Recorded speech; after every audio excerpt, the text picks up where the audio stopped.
welcome to the cabin. As you can see, I'm a nerd. Old toys and car stuff and train stuff, and I'm a big old nerd. I love old things. I love old cars. This video series is me installing a vintage supercharger, not vintage, but vintage, on one of the coolest old engines, the Chrysler Slant Six. Come on. People, oh, put a V8 in it, this and that. Now, why? When I got the coolest engine in one of the coolest cars, a 65 Barracuda, mind you, so one of the first pony cars, it really is going to be a fun little kit to put in, but also the end result is I get to just have a little more power and drivability out of a car that by today's standards is completely obsolete and arcane. We're not doing this for the bang for your buck. I could have spent less money and dropped in a V8, sure. But would it be as fun? Would it look as good sticking up through the hood now? We're doing this because I do what I want. And if you're watching this video, you're probably curious about how it's all going to end up. Am I going to grenade the engine? Is it going to run nines? Who knows? I mean, it's not going to run nines. We know that. It's fun to dream. But what's important is having fun. And my heater just kicked on, so you got some background noise. This is an amateur video. I'm not even going to pretend that it's not. Half of this is going to be Handy shaping me, holding my cell phone, over the engine block while I rev it, cackling like a maniac. But that's the whole point of it. I want to take these videos, this little series, so you can join me in installing what could be like basically a really good, simple, straightforward horsepower adder to an engine that is under the hood of way too many cars, and yet for some reason you don't see too many of them at the car shows. So maybe I aim to change that. Anyway, we're 2 minutes into the video and you have yet to see anything shiny or polished. So let's fix that. How about we go down in the garage and get at it? Come on. Before we get started, here's a little sneak preview. This is where we're headed. It's a long ride, but let's take it together. So hop in and buckle up, and let's build something cool. Okay, let's talk about what's on the car right now. Currently, we are running the Clifford Hyperpack. This is a 1990s-something reproduction of the original Mopar Hyperpack intake. The runners were sculpted and designed in the profile of it, where it has a decline in intake angle there, is modeled after the original Chrysler Hyperpack, which came out for the NASCAR races that they entered in, I think it was 1960. What we've got going on with this engine is not special. Finding the parts, not a big deal. What you have to do is get everything kind of working synchronously. So as it is, that is a forged crank block stock compression. It's about 8:1. Really low compression. Why it lends itself so well to being supercharged. What you can see here is the Hyperpack intake manifold, headers fully wrapped. That it's like a fiberglass carbon material. Works really well. My God, cannot recommend it enough. I know it gets hard with age, but not like the old header wrap. And so far, I've had such a reduction in engine bay heat from that. Some people leave them unwrapped. It'll heat your intake manifold. The problem with these manifolds is that they do not have integral heat. That's the only problem with these manifolds in my humble estimation, seeing as they're tuned to work in a power range that is very syncopatic with the actual power range that these engines typically produce at a standard naturally aspirated compression ratio, and especially considering gearing, things like that. What you see here is a 500 CFM Edelbrock carburetor. Now, this is not the AVS2. They don't make that in anything smaller than, I believe, 650 CFM. This is just a little drop-on. It's a little dirty. It came with that really cool, flat scoop that I've got over there going on with the blower kit. So it's just a sample fitting. What we've got here with the 500 CFM is electric choke. Important, especially considering that we've got, an unheated intake manifold and cold running issues. But there's another way to solve that. We'll get to that. I've also got the chrome drop-down fuel leg and a little fuel pressure gauge here, which gives me kind of a constant idea, when I'm working on her, of how much fuel throughput I'm getting, so I know whether or not... Sorry, I was talking away from the camera. I'm not a professional. This gives me an idea of what kind of fuel pressure I'm maintaining throughout the RPM range while I'm tuning the carb. The thing about these carbs is 500 CFM, that's not too much for a little 3.7 liter. It was spitting too much fuel, and they will. What you got to do is put in the smallest jets and the biggest needles, and it's real easy. You just unscrew these little torques here, open the flaps, your needles pop out, they're sprung. The springs you can replace as well for your retention, your delay on vacuum stepping to the secondaries. Because this is a vacuum secondary carb, it's going to be really well suited to the supercharger setup, because under, cruising RPM, things like that, you're not going to have a whole bunch of fuel dumping when you don't need it. The supercharger setup, some people like to run a mechanical. That's if you're tuning it, you're dialing it for race. I prefer a vacuum setup because there will be, depending on temperature and altitude, the vacuum can change as produced by an engine. Supercharger is still going to have a variable range there of vacuum that it produces. So also, we're running a little throttle bracket for the springs over here. You can run one on the backside. On the backside of this, and I'll show you from another angle in a minute, is the bracket for the throttle cable and the kickdown. So we'll change angles on that right now so I can show you some of the details of what else is going on with the carburetor setup. Okay, we're back to shaky cam. What you can see underneath the carburetor isn't just a spacer. You notice I've got heater hoses running to it. This is a 65 Ford heater spacer plate. It's about an inch. It has your standard fittings here for, heater hoses to your core. And you can see right there, the hoses just pass through this on the way to the core. This gives me a significant leg up in cooler weather, just for low temperature operation, especially low RPM operation. So these spacers, if you can spare an inch, I knew I was going to punch a hole in my hood. If I lost this spacer and put a better mount on my passenger side, this intake side would drop almost probably this would drop about an inch. And then without the spacer, I could have kept my air cleaner under hood. But if you don't stab it through the hood, people don't know what you're running, and that's no fun. So standard 500 CFM, detuned with springs, jets, and needles. Real easy process on Edelbrock, better than Hawley or any of the others. And then I've got my idle tune screws here. I keep a relatively low idle just because that's the way I like to run it, because these old torque flights, they have a tendency to lurch a bit if you have the idle set too high when they're going into gear. And then over here, what we're looking at is my spring setup, but you can see the throttle cable bracket here. This is a low car piece. All of my cables, well, both of my cables for the throttle and for the kickdown are low car. And this bracket, I'm going to flip around to the other side and show you. There's the low car bracket. You can see it attached here. It's a polished billet aluminum piece that is very perfectly set up for these Edelbrocks if you've got manifold clearance on the bottom there. Now, they can only go on this direction. You can see how the screws, boop, right there, they inset down into the intake manifold. I'm going to continue using this bracket. Those bolts will get reused, but what you got to remember is that if you've got an unusual lack of clearance, maybe on a low profile 4-barrel intake on a stock engine, this bracket's not going to work for you. If you've got the clearance adjacent to the carburetor off to the side, because look, it drops down lower than the base of the carburetor. If you've got the clearance, fantastic bracket, especially because low car cables, they let you really dial it in. I mean, I've got my kickdown down to a half a thread, exactly where I want it.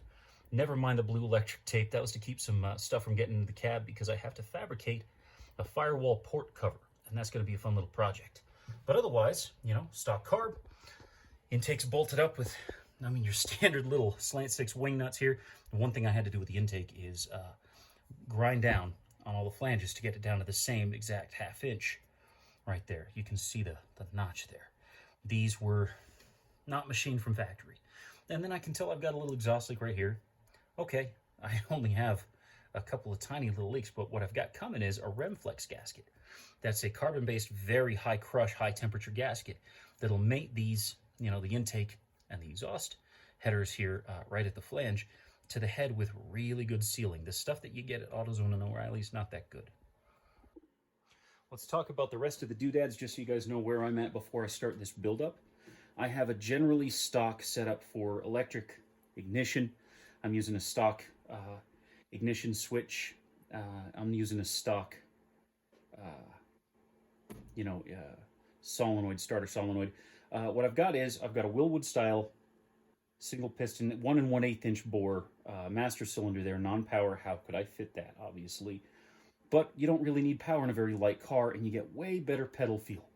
So if you're doing a spirited amount of driving, it's beautiful.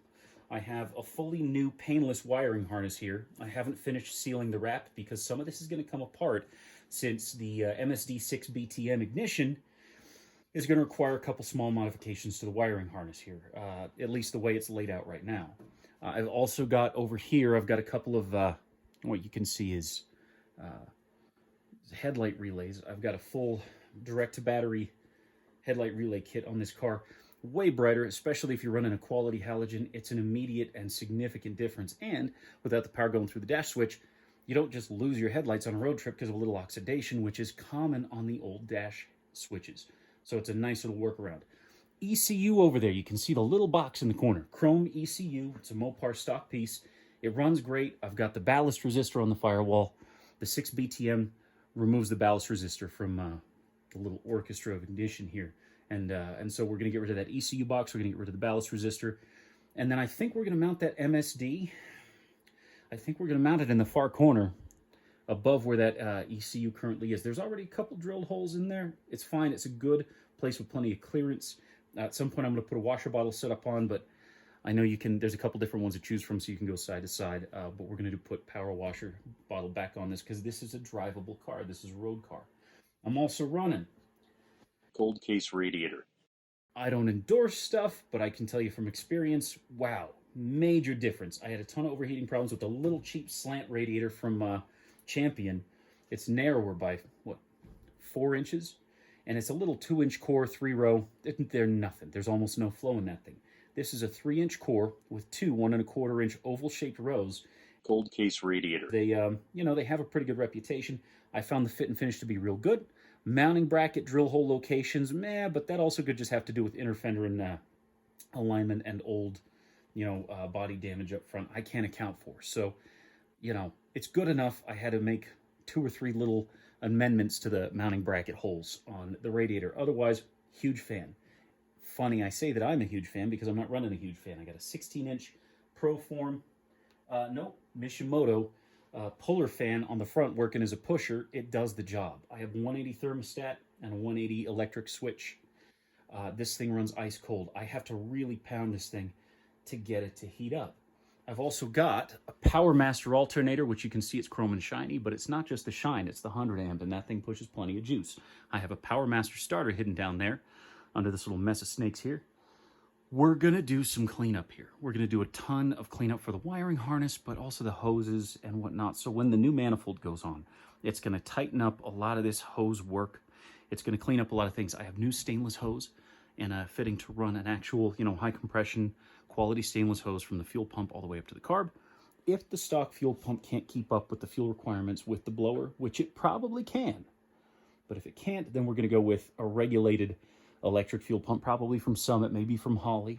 And then, in addition, one thing that you have to consider with these is the clearance. If you look up at my hood, I'm going to tilt this up. There's a hole. Pay no attention to the mess in my garage or the heavy bag back there. The hole in my hood was necessary for this because I wanted breath, right? What I'm going to have to do once everything comes over here is probably do a much bigger hole in the hood that's going to mate up with where the blower comes out.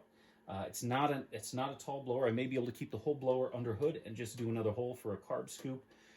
We'll see how that goes. I could take measurements, but until I do my passenger side motor mount, I'm not even going to have correct measurements. So I said, okay, well, let's just dig in. Anyway, I'm going to go get my GoPro set up, and we're just going to start rocking and rolling. We'll do a time lapse, and what's coming off is this entire assembly here. Carb, intake, manifold, all of that fun stuff. And then it'll be pretty bare. And then when my Remflex gasket gets here, we'll start putting the new intake manifold back on, and getting the mount up done for the blower and all that. So, all right, that's the rundown on what's going on under my hood.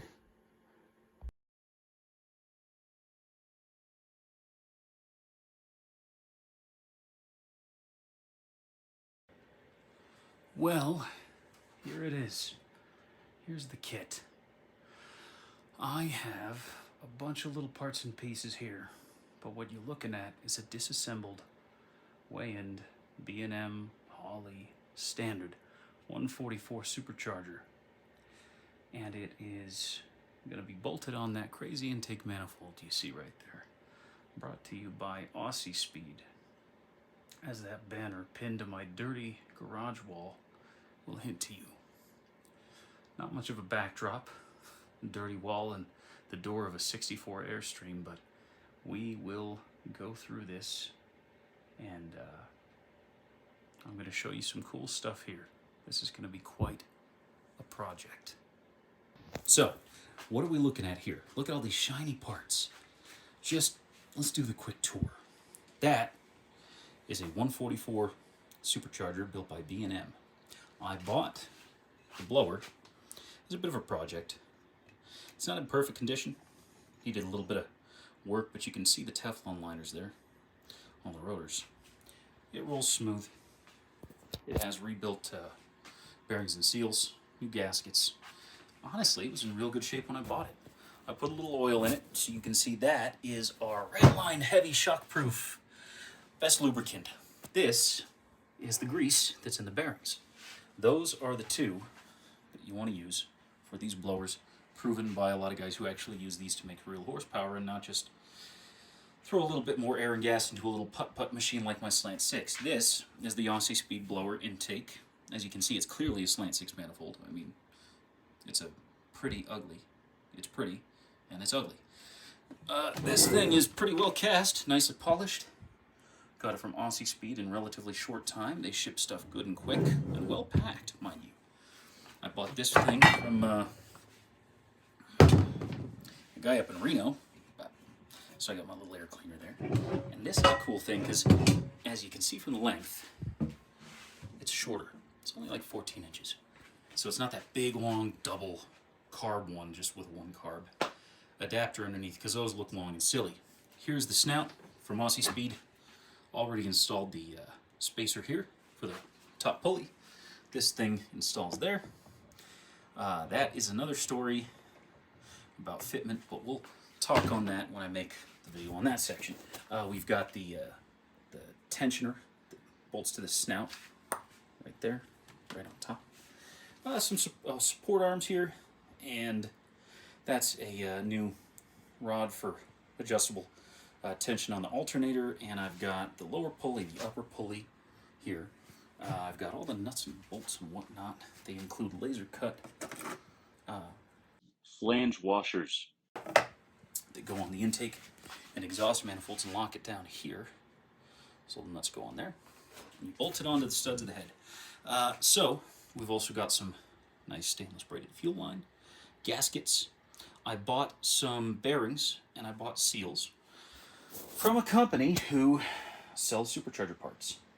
When I received them, they had ground the serial numbers off the bearings and seals that went in the back of the blower.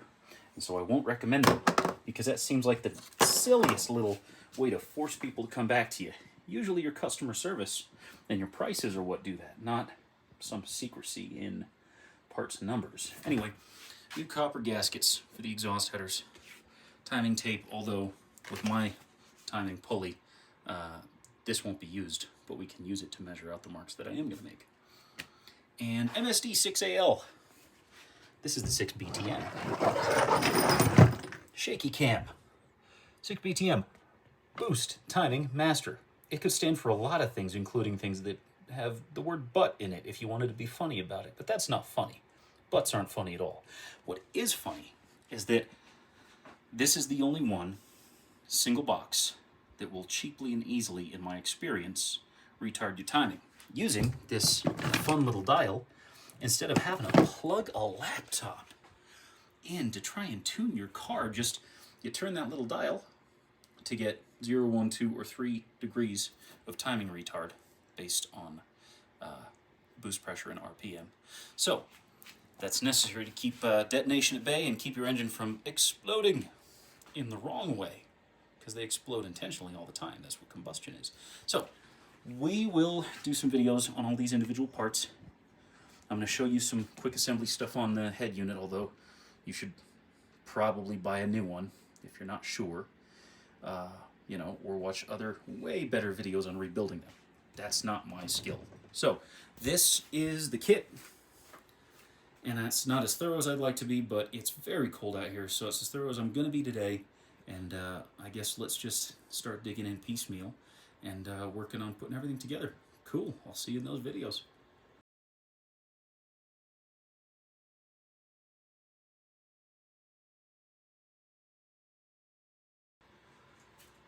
You know, one of the tools a lot of people don't realize they'll need when they're working on cars is a hydraulic press, but it comes in handy. Right now, I've got the back plate here, fresh bearings loosely installed. On my 6-ton press, I found a socket that's the same diameter, and when you use a socket like this, they seat on the shaft of the press, and so it'll press in pretty flat. So all we do is just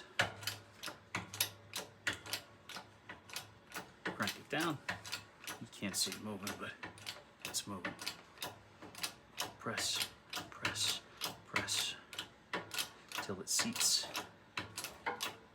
There you go. You see that movement? I'm gonna zoom in. Yeah, that should do it.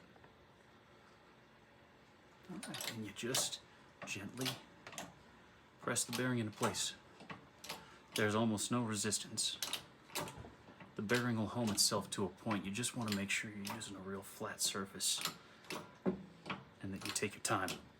You can always pull the bearing out, but if you go in at an angle, ugly things can happen. So stop every now and then. Release the pressure on your press here and see where you're at. How deep the bearing has gotten. Zoom out.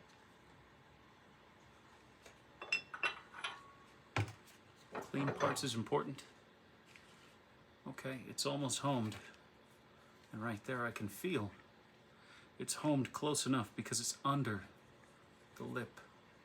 That outer race, that outer lip is for the seal. So you can see it's pressed well enough. I can feel that it is under flush from the lip for the seal, so we're going to leave it there.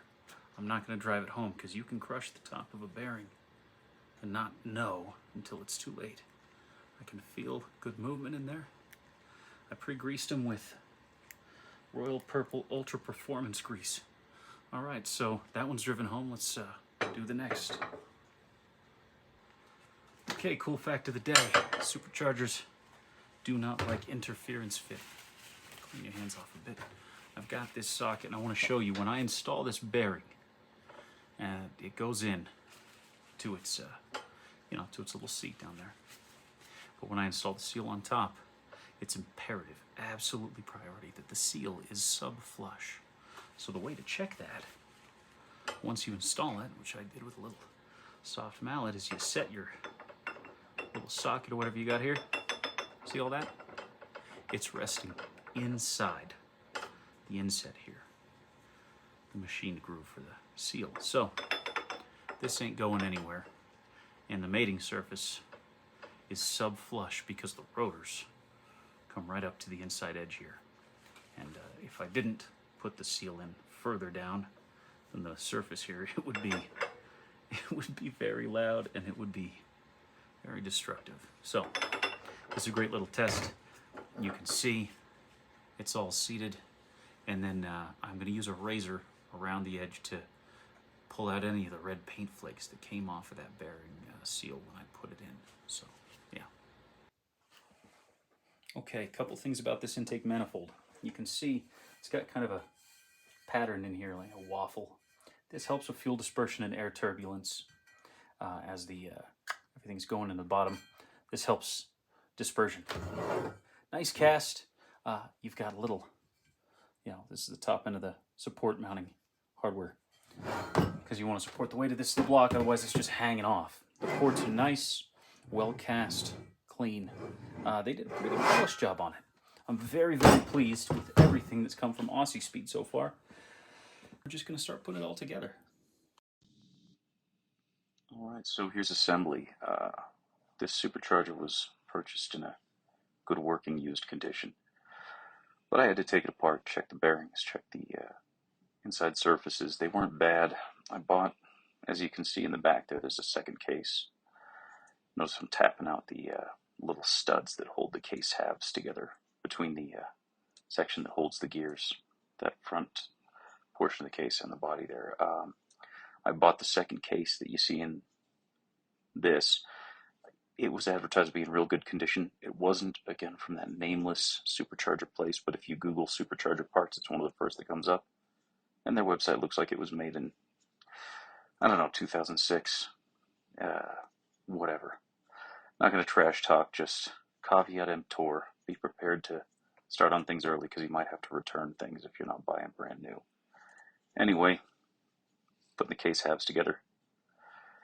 It's kind of a dry fit. I might have to take it apart again, but we are just making sure that everything goes together and lines up, locks down without seizing the case. One thing you could accidentally do is over-tighten your fasteners and warp your case housing, and then you'll have your Teflon seals, which are on the rotors there, grinding against the case housing, or worse, the front or back face of the rotors grinding on one of the housing halves, which is pretty common. So when you're putting these things together, torque carefully and always check smooth play by hand after you torque, or even while you torque it down in stages, just to make sure that you're not crushing those rotors, because an older case housing has a higher likelihood of being slightly warped to begin with.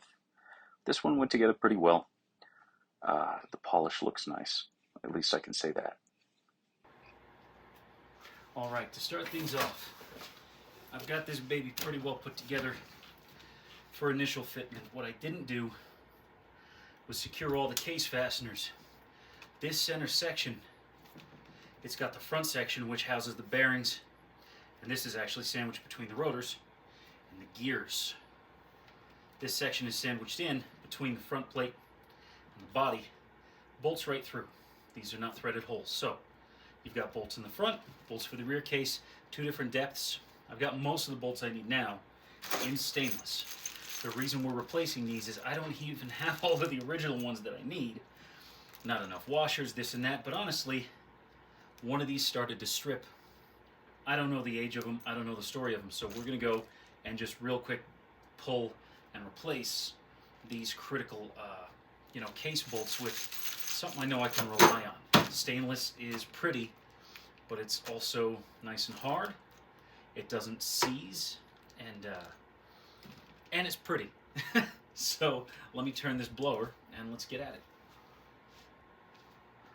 Okay, let's talk about fitment. We'll lock down all the bolts in a few. I just want to do this while it's kind of fresh in the brain. So, the kit included requisite bolts. These came with the kit I got from Aussiespeed, which is fantastic. One thing that I found odd, see that? They're offset. They don't come out straight. They're up and out. There's a bit of an angle on it. Now that probably has to do with the way that the original snouts were cast, with a bit of a bevel on them, just because it was, cheaper foundry work. I mean, these things are vintage, literally. Oh, hey, by the way, check that out. This is just finger tight, but this is a vent plug. This is the fill plug. This is the drain plug for the blower. The vent, specifically, is to keep from underheat any case pressure building up and blowing out past the front seal. Very common issue. Usually it doesn't get the paper seals and almost always gets that oil seal there. So to avoid that, hey, no problem. Little vent cap, I think it was $6 on eBay. Super nice seller, good communication. It's a brass fitting with a gold oil screen installed. They use these for fuel as well. Great little piece, highly recommended, especially knowing that I'm going to be running this blower in cold and hot temps. Because this is going on basically a daily driver. So that's something to consider for the sake of keeping everything a bit cleaner. The issue we're having here, and I'm not going to put the seal on because I don't want to ruin the seal with the oil. We're going to clean that up. We're going to install this thing on an angle to keep the oil back and away from the new seal.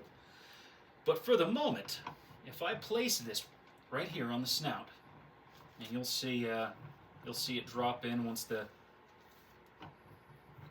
teeth meet the splines. So there's the splines, and then there's your snout. The issue I'm having is that I go to bolt things in. I'm lining the holes up here. And you don't. You can't. The bolts don't hit the hole. What's happening is the hole in the case is a millimeter or so inset. So this hole here actually should have been drilled, 2 millimeters closer to center line.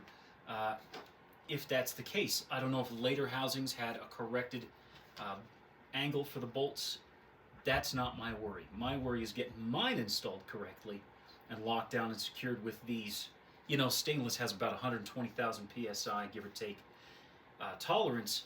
You can rely on these as fasteners if you get them in straight and true. So you'll notice I'm not using Loctite. The reason is none of these things are under enough stress that you really need to use Loctite if you're going to the right torque rating.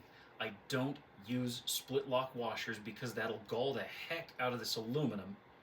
And it's not just a cosmetic thing. If you end up doing a few rebuilds, you're going to be scoring the heck out of your case. So I'm not going to do that. So we're doing the stainless for the sake of strength and reliability. But with this aluminum, the beautiful thing about aluminum is it's real easy to fix. I'm going to tape up this hole, and I'm just going to hog out these holes just the slightest bit, slightly larger bit, at a bit of an angle, because that's where the bolts want to go in, at a bit of an angle. And underneath a bolt head and a washer especially, even though the holes are going to be hogged out a bit, A, you won't see it because it's under the washer, but B, what's important is it's not compromising the alignment, because the alignment on this thing is made by this ring being perfectly machined to match this race here, and it fits perfect. There's no lateral or vertical play.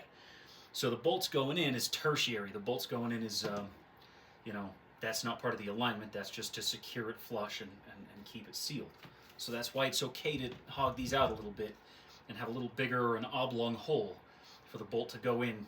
You just need it pressed flat and equilateral pressure. You want it locked down evenly all the way around so you don't have any weak spots where you'll get past the seal. And also less chance of that because we have the pressure relief plug here. So let me get a drill bit appropriately sized and we'll just do it real quick.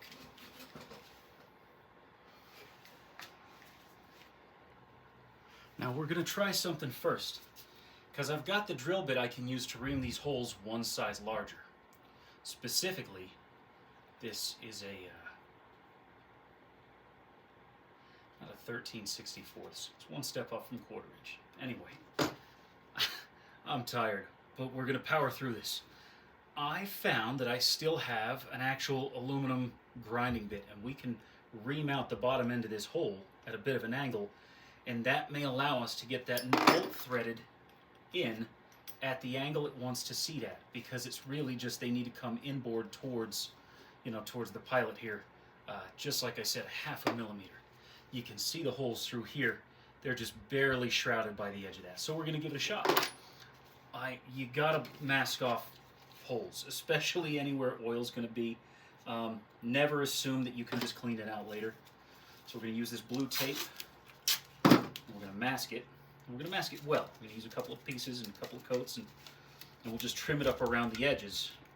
I got to make sure that nothing gets into this pilot here. And down there in the, I guess you could say the danger zone. You don't want any of this going in your blower, in the gear case of the blower. It's nasty stuff. And of course, if you've got a little bit of oil on things, the tape doesn't really want to stick, but that's not the biggest worry in the world. Just do a decent job of it, and it'll be fine. We're going to just hold the tape down around the areas where we are grinding. And look, I'm not a mechanic. I'm not a machinist. I'm not the perfect professional. If I were, we'd be taking this to a machine shop and doing it that way. But the point of this is a garage build. Can you do it yourself with just a modicum of tools? And the answer is yes, But sometimes it's going to look a little shade tree. It's going to look a little schlocky. There's nothing wrong with that. That's just the way it's got to be. Shade tree mechanics, you know, people joke about that, but I've known plenty of guys drive cars for 50 years, never taken it to a shop, doing everything on their own. And honestly, I've hardly used a mechanic service myself in the last couple decades. That's the reason I drive the classics. So remember, I said that the angle needs to come in. I want to hog out the inside towards the center line of this hole. So I'm going to hold this in at an angle, and we're just doing a little grinding. Now, can you see the bevel in there? I bet you can. Compared to this, see that right there?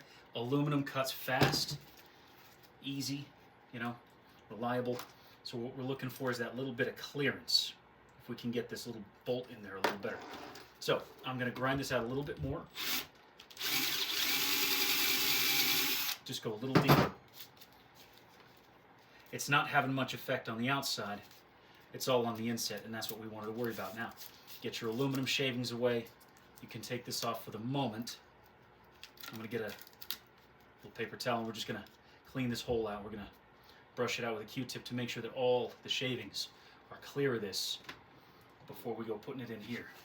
And I know, yeah, it's near the opening and whatever. It's fine, you know. It's going to be good.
Okay, look at how flippin' cool that is. Couple of things. I didn't put the gasket in. This is just temporary to get it kind of eyeballed. So, all I'm doing is just dry fitting a couple of bolts. I want to set the carburetor on top and take a height measurement because I got to figure out how big of a hole is going in my hood. So we're going to do that. And this is a nice little baseline just from here to, you know, top of the blower, top of the snout, top of the carb, just from the, you know, mounting points, the exhaust ports. You'll get within the 1/4 inch if you do that. Here's a cool thing. So I went over to Summit Racing, not sponsored, because I had purchased 2 Remflex gaskets from 2 different sellers, eBay and Amazon, and both of them showed up wrinkled to heck. I'll show you, in fact. In my left hand, I hold the one I got from Summit Racing. See that packaging? In my right hand, I hold the one I got from eBay. Now, you'll notice here, I'm pointing with the gasket, and here, horrible kinks. You can't use that. That's an exhaust port. You're going to get gasket failure. And even if you don't, you'll probably have leaks. Do it once correctly. So I drove to Summit and I bought 2 of these Remflex. In case I screw up one of them, I've got 2 of them good. What they do is compress. Under basic torsion, that torque, you know, like 10 foot-pounds, I think, is the stated rating for the studs into the head for the manifolds. Even under 10 foot-pounds, these will crush a bit and seal up so well. I've used them in the past on other projects. It's Remflex. Feel free to sponsor me. Love you guys. But not necessary, but it sure is better than anything you're going to buy at AutoZone. We're just dropping these bolts in finger tight because I'm not looking to mate anything. Like I said, just taking height measurements right now. But isn't she something to look at? Isn't this thing just pretty? All right, so I'm going to drop a couple of studs in for the carb here. And that way we can set the Edelbrock on and it'll stay aligned. And then we'll get our measurements for height. Okay, carburetor's here. We'll talk about that in the future. And it's a little dirty, so I want to clean that up a bit. But for the moment, carb studs. My carb is going to take 2 studs in the front, but none in the rear. And the reason is because in the rear, I've got bolts that go down through with this gorgeous Edelbrock bracket.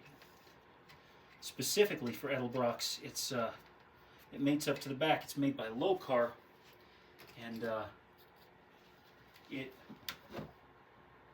gives you a throttle bracket.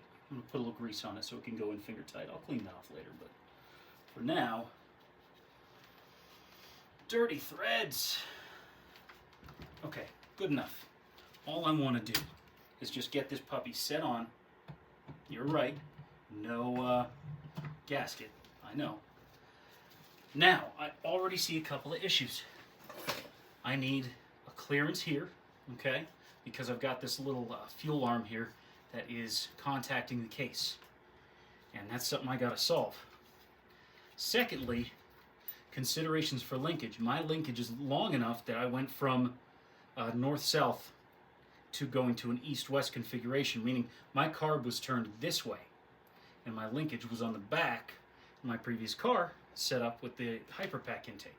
Well, that length, moving the carb inboard, will give me the extra flex I need to move those Locar cables, up to this position, because the carb is sitting right now, 6 inches higher. So something to consider. But all these little fitment issues, like moving this little fuel line and things like that, we'll get to that. And I may not even have to do that if I decide to run the carb heater plate here. But first, measurements. Because this is no joke. This is a lot of metal to be sticking up out of your hood. And you got to do it once correctly, which means taking the measurements, taking the hood off, putting this on, run it in, get everything situated, and then you can put your hood on, check the fit again, make sure your center line and your measurements are where they're going to be before you take the hood off, cut it, and then you can drop it on and do your scoop or cowl or whatever you're going to do. So I'm over talking it. You see how freaking cool this is. Let's get even cooler. All right, little fuel there, not the end of the world. I got a paper towel ready to rock.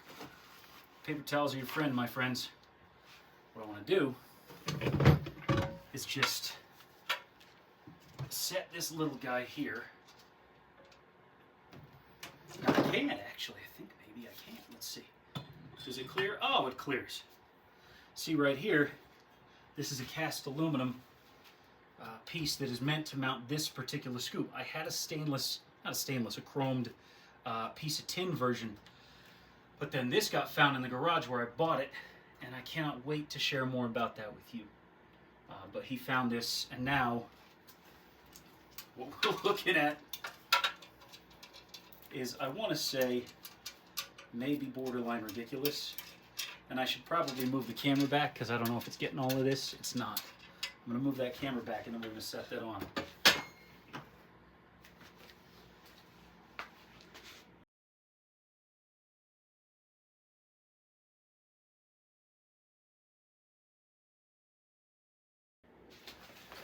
Okay, found what I was looking for. First, just a little wing nut to secure this 1/4-20 post so this thing doesn't go falling and making a mess or getting scuffed up. But I tell you right now, I think my heart's beating a little faster. I think I'm pretty excited about this. All right, that's snugged. This isn't going anywhere. Not locking anything down. I don't want this fuel fitting here to mar the case, so we're just gonna rest that. Let's set this on top. Oh, Oh my God. This is ridiculous. And from eBay for $15.99, I got a dual carb linkage here that includes these cool little fittings. One of them goes in the top hole of the Edelbrock carburetor linkage, the actuator there. And then the other end just takes a little pin and you put it in through here, so when you actuate your carburetor, boop, opens up the flap, even with just a little bit of throw. And then of course I'm going to put some nylon bushings in here to keep idle rattle at bay. I got to take a moment and kind of breathe all this in. Get out of here, electric choke, you bother me. Look at this thing. Look at this ridiculous lopsided beast.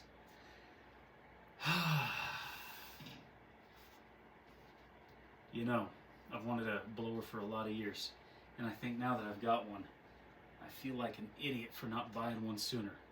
All right, that's it for tonight. You got to see my cool setup. It's obviously not going under hood. We're going to modify the riser there, cut it way down, so that scoop right there sits way low on the carbon. You know what I'm going to do? Just for you guys, I'm going to take that nut off and we're going to drop it on and kind of see how it looks low profile, because that's where it's going to be. Oh, my messy garage. What is it, 10 o'clock, 11 o'clock at night? I don't even know. I don't have a watch. I have a watch, but not one that I would wear building an engine up. Right here, you just got to be careful not to drop any of this fun stuff down into the venturi of the carburetor. Get rid of that puppy. And we're also going to get rid of this so I can safely rest that on. You know, it's inside. It's not going to do much harm. Look at that. Oh, boys, I think we are in business. Let me step back and see what you're seeing here. Oh, honestly, I'm pretty happy tonight. This has made my weekend. It's a holiday weekend. Remembrance of Martin Luther King Jr. A hell of a man with some really strange ideas for the time that are proving out to be very, very true in this world. And that's the way I live my life. And if you're a car guy, great. But if you're a good man, better. And you'll agree with me. Anyway, no proselytizing. Shiny stuff is awesome. We're going to play with some of the brackets.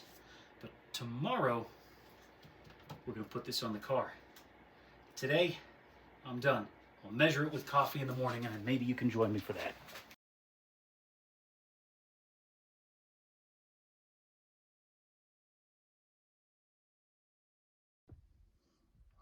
So, day number 2. Installation day number 2, not consecutive day number 2. My finger from the little snowblower bite is getting better. It's not 100%, but I'll do what I can. I found myself a little pressed for time. Local guy wants to buy the intake manifold that's on the car now. So what I got to do is, instead of doing my ignition setup and getting that running, aces, you know, I can't do that. 2 reasons. One, I got a 1-day time crunch, and pulling the ignition on that's a lot. So getting her going as it is with the Hyperpack intake from Clifford, it's not going to happen, mostly because I can't open the garage door behind me.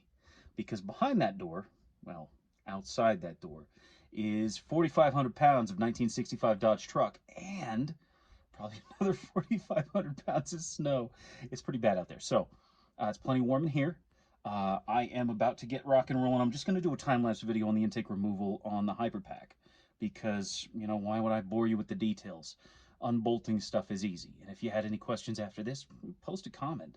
Oh, hang on. I'm a YouTuber, right? Like, smash, and subscribe.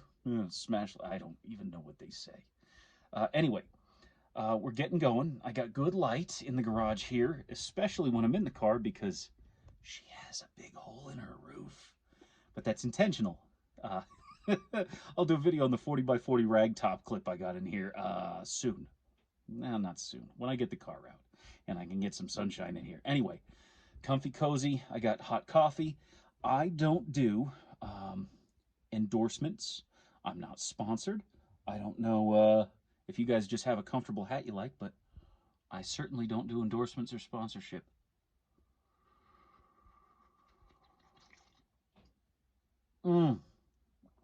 Black Coffee Garage. No sponsorship whatsoever. Endorsement maybe. Let's see how the kit goes on. Anyway, let's get out there. I'm caffeinated.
All right, Shaky Cam is back.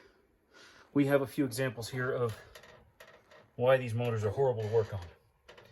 Getting to these studs underneath is horrendous, and that carbon wrap likes to just burrow right into your skin worse than fiberglass. So you'll see I taped up my hands during that little procedure to get underneath there. I taped up my wrists so I didn't get totally filled with this carbon fuzz. It's real itchy, unpleasant. You can see that Power Master starter there. Now that I've actually got access, since I wrapped these headers underneath that intake, they were not out and available like this when I did the job. You can see I also, the original transmission lines with the car, here, I heat wrapped those. Made a huge difference in keeping those temps down, but I bought new lines and we're gonna route them a little bit safer when we go to do the reinstallation. Also, this gasket, terrible. I've got a bunch of char over here. That exhaust port was not sealing up well down there, and part of that has to do with the fact that the exhaust shop, he did a mediocre job.